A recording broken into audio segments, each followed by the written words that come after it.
ಇನ್ನು ರೈತರ ಹೋರಾಟ ಇಡೀ ರಾಜ್ಯದಲ್ಲಿ ನಡೀತಾ ಇದೆ. ಟನ್ ಕಬ್ಬಿಗೆ 3,500 ರೂಪಾಯಿ ನೀಡುವಂತೆ ಆಗ್ರಹಿಸಿ ಕಲಬುರಗಿ ಜಿಲ್ಲೆಯ ಕೂಡ ಪ್ರತಿಭಟನೆಗಳು ನಡೀತಾ ಇದೆ. ಕಲಬುರಗಿ ಜಿಲ್ಲೆಯ ಜೇವರ್ಗಿ ಯಡ್ರಾಮಿ ತಾಲೂಕಿನಲ್ಲಿಯೂ ಕೂಡ ಬೃಹತ್ ಪ್ರತಿಭಟನೆಯನ್ನ ರೈತ ಸಂಘ ಮತ್ತು ಹಸಿರು ಸೇನೆ ಮತ್ತು ವಿವಿಧ ಸಂಘಟನೆಗಳಿಂದ ಬೃಹತ್ ಪ್ರತಿಭಟನೆಯನ್ನ ಮಾಡಲಾಗಿದೆ. ಕಲಬುರಗಿ ಜಿಲ್ಲೆಯ ಯಡ್ರಾಮಿ ತಾಲೂಕಿನ ನಾಗರಹಳ್ಳಿಯಲ್ಲಿ ರಸ್ತೆ ತಡೆ ಮಾಡಿ ಪ್ರತಿಭಟನೆಯನ್ನ ಮಾಡಲಾಗಿದೆ. ಪ್ರತಿ ಟನ್ ಕಬ್ಬಿಗೆ 3,500 ರೂಪಾಯಿ FRP ನಿಗದಿ ಮಾಡುವಂತೆ ಆಗ್ರಹ ಮಾಡಿ ಸರ್ಕಾರದ ವಿರುದ್ಧ ಘೋಷಣೆ ಕೂಗಿ ಆಕ್ರೋಶವನ್ನು ನಾಗರಹಳ್ಳಿ ಮುಖ್ಯ ರಸ್ತೆ ತಡೆದು ರೈತರಿಂದ ಪ್ರತಿಭಟನೆ ಮಾಡ್ತಾ ಇದೆ. ಜಿಲ್ಲೆಯಲ್ಲಿರೋ ಸಕ್ಕರೆ ಕಾರ್ಖಾನೆಗಳು ಸರಿಯಾದ ಹಣ ನೀಡಬೇಕು, ಕಬ್ಬು ಬೆಳೆಗಾರರಿಗೆ ವಿಶೇಷ ಕಾಯ್ದೆ ರೂಪಿಸುವಂತೆ ರೈತರ ಆಗ್ರಹವಾಗಿದೆ. ಧರಣಿಗೆ ವಿವಿಧ ಸಂಘಟನೆಗಳಿಂದ ಬೆಂಬಲ, ಸರ್ಕಾರಕ್ಕೆ ಎಚ್ಚರಿಕೆಯನ್ನು ನೀಡಿದ್ದಾರೆ ರೈತ ಮುಖಂಡರು. Bureau report RJ32 Kannada news Yadrami. ತಪ್ಪಾಗಿದ್ರೆ ನಮಗೆ ರೇಟ್ ಕೊಡ್ರಿ ಅಂತ ಕೇಳೋ ತನಕ ಸರ್ಕಾರ ಎಚ್ಚೆತ್ತುಕೊಳ್ಳಲ್ಲ. ಈ ರೀತಿಯ ಒಂದು ಹೋರಾಟ ನಿರಂತರವಾಗಿ ಸಾಗಲಿ.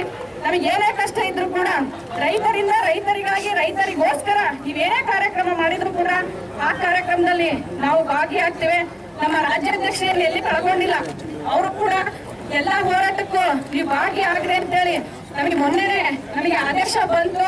ಆ ಆದೇಶದ ಅನ್ವಯ ನಾವೆಲ್ಲಾ ತಾಲೂಕುಗಳಲ್ಲಿಯೂ ಕೂಡ ಎಲ್ಲಾ ಜಿಲ್ಲೆಗಳಲ್ಲಿಯೂ ಕೂಡ ಗುರ್ಲಾಪುರ ಕ್ರಾಸ್ತಿನ ಹೋರಾಟಗಾರರ ಜೊತೆಗೆ ನಾವು ಕೂಡ ಇದೀವಿ ಅಂತೇಳಿ ಈ ಸಭೆಯ ಮೂಲಕ ನಾನು ತಿಳಿಸ್ಲಿಕ್ಕೆ ಬಯಸ್ತೇನೆ. ಈ ರೀತಿಯ ಒಂದು ಹೋರಾಟದಲ್ಲಿ ನಮ್ಮ ಅವರು ಗುರಿ ಆಗಿರ್ಬೋದು, ಒಟ್ಟಾರೆಯಾಗಿ ರೈತ ಬೆಳೆದಂತ ಎಲ್ಲ ಬೆಳೆಗಳಿಗೂ ಕೂಡ ಉತ್ತಮವಾದ ಬೆಲೆ ಬರುವ ನಿಟ್ಟಿನಲ್ಲಿ ನಾವೆಲ್ಲರೂ ಕೂಡ ಉತ್ತಮವಾದ ಹೆಜ್ಜೆಯನ್ನ ಇಟ್ಟು ಹೋರಾಟವನ್ನ ಮಾಡೋಣ. ಸರ್ಕಾರ ನಮ್ಮಿಂದ ಸರ್ಕಾರ, ಅವರಿಂದ ನಾವಲ್ಲ, ನಮ್ಮಿಂದ ಅವರು, ಅದನ್ನ ಸರ್ಕಾರ ಮರಿಬಾರ್ದು ಯಾವುದೇ ಕಾರಣಕ್ಕೂ.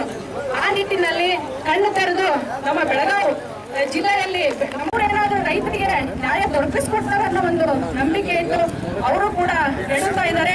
ಮಾನ್ಯ ಸಿದ್ದರಾಮಯ್ಯ ಸಾಹೇಬರಿಗೆ ನಾನು ಒಂದು ಎಚ್ಚರಿಕೆ ಕೊಡ್ಬೇಕು, ಕೈ ಮುಗಿದು ಹೇಳ್ಬೇಕು ಗೊತ್ತಿಲ್ಲ.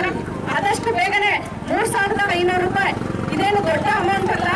ಎಲ್ಲ ನಿಮ್ಮ ಸರ್ಕಾರಿ ಕಾರ್ಖಾನೆಗಳ ಎಲ್ಲ ಮಾಲಕರನ್ನ ಕುರಿತು ಚರ್ಚೆಯನ್ನ ಮಾಡಿ ಅವರಿಗೆ ಒಂದು ನಿರ್ದಿಷ್ಟವಾದಂತ ಬೆಲೆಯನ್ನ ಘೋಷಣೆ ಮಾಡ್ಬೇಕು.